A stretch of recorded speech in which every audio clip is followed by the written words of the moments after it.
Déterminer la position d'une droite par rapport à un plan, ça revient à résoudre un système d'équations dans lequel je mets les équations de la droite, donc ici x plus y plus z égale 2, et la seconde x plus 2y moins 3z égale 1, ainsi que l'équation du plan.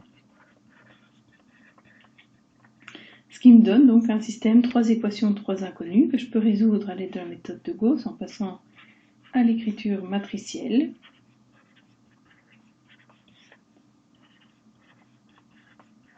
Ce qui donne donc la matrice suivante. Je tente de triangulariser cette matrice avec mon pivot ici en haut qui vaut 1. Donc la ligne 2, je la transforme en retirant simplement une fois la ligne 1. Et pour transformer la ligne 3, je vais aller retirer 2 fois la ligne 1. Donc la ligne 3, je retire 2 L1. Ce qui donne une matrice qui va ressembler à ceci, avec la première ligne qui n'a pas bougé. La deuxième, je vais systématiquement retirer la valeur de la ligne au-dessus. Donc 1 moins 1, ça va faire 0 pour la première. 2 moins 1, ça va faire 1 pour la deuxième colonne. 3 moins 1, ça donne moins 4.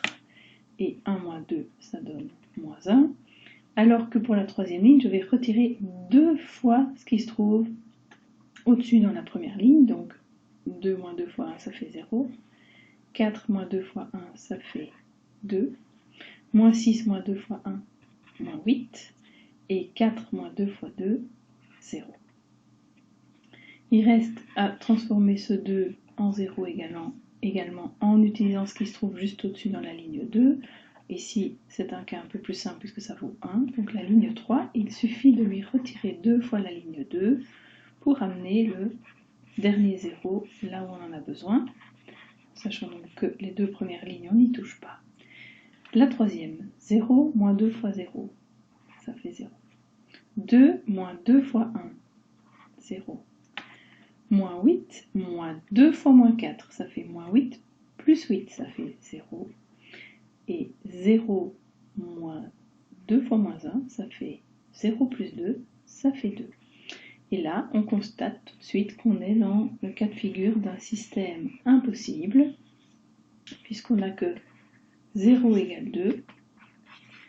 Ce système est impossible à résoudre, ce qui veut dire qu'il n'y a pas d'intersection entre la droite et le plan. Donc une interprétation possible dans ce cas-ci, c'est que la droite est parallèle au plan.